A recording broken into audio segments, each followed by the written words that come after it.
There are moments when we forget how thin the boundary is between safety and terror. We lock our doors, close our windows, and convince ourselves that the world outside cannot reach us. But horror does not need permission to enter. Sometimes it arrives quietly. Stepping across property lines, slipping through open doors, or hiding just beyond the light. These are 4 real-life trespassing encounters. Moments where people came face to face with the unknown. Moments that began with a sound, a shadow, or a door left slightly open, and ended in pure horror. Clara lived alone in a small countryside home that once belonged to her grandparents. It was quiet, peaceful, surrounded by woods that seemed endless at night. She had moved in to escape the noise of the city, searching for peace, or something close to it.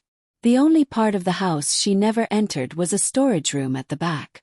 It had always been locked, and she assumed it was full of old family belongings.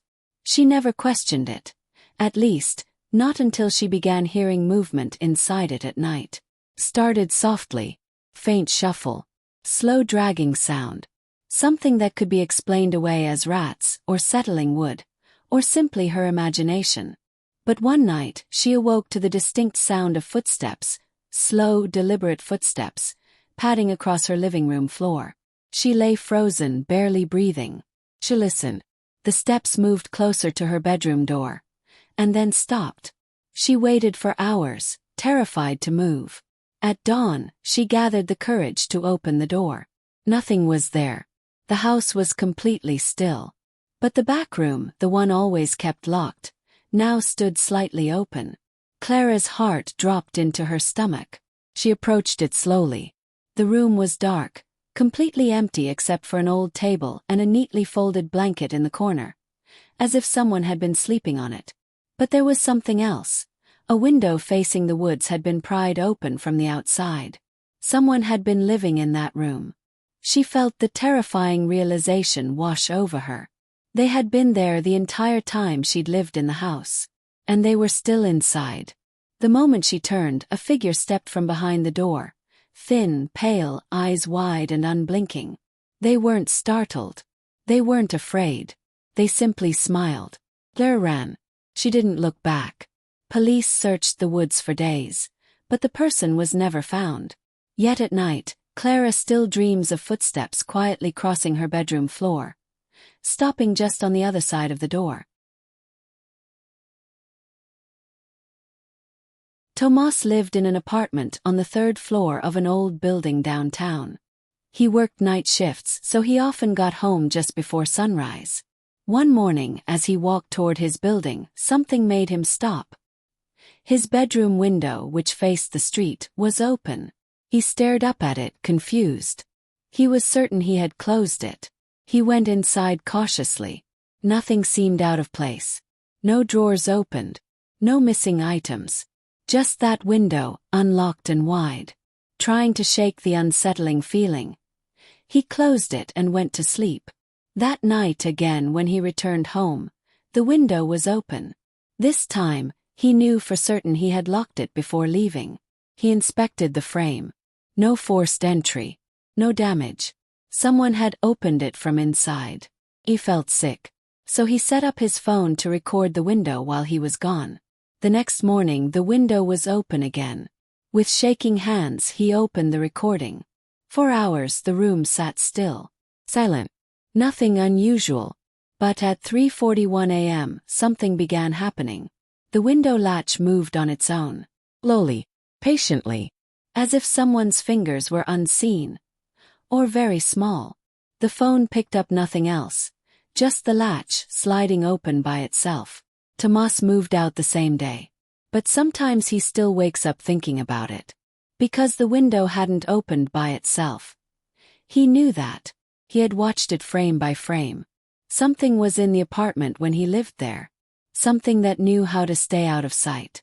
Something that didn't want him to leave. Only to let it in.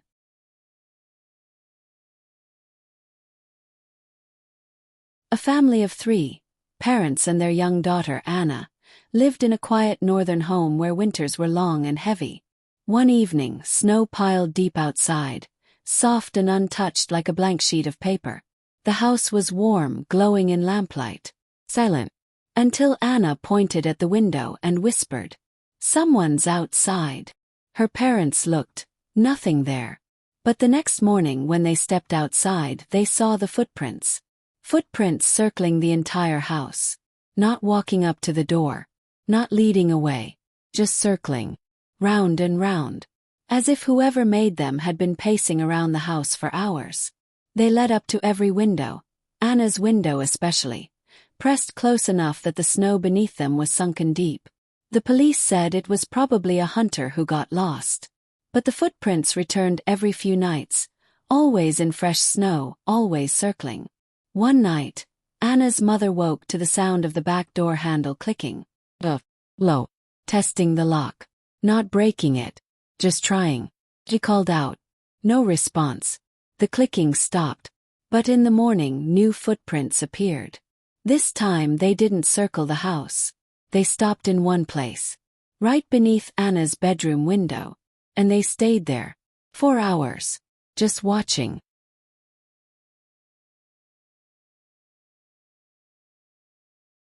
Evan remembered the house from when he was a child. An old property deep in the woods near his grandparents' village. It was always abandoned. Boarded windows, sagging roof, dead garden. No electricity connected. Yet every night, at exactly the same time, a light appeared in the attic window. Soft yellow glow. As if someone was standing there, holding a candle. No one believed him. He returned to the village as an adult years later and found the house unchanged, still collapsing in on itself, still rotting. But when the sun went down, the light appeared. Teddy. He knew he shouldn't go inside. But curiosity or something like it pulled him forward. The inside smelled like dust and old wood. The house felt hollow. But from above, he heard a faint sound, breathing.